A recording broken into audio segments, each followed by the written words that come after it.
How to turn on or turn off live transcribe transcription history on Samsung Galaxy S26 Ultra. Let's start the video. First of all, go to App Library. Here click on Settings app.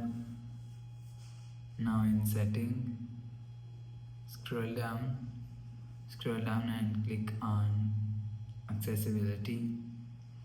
After click on Accessibility, click on Hearing Enhancement. After click on Hearing Enhancement, click on Live Transcribe and click on Open Live Transcribe. After click on Open Live Transcribe and click on this settings icon.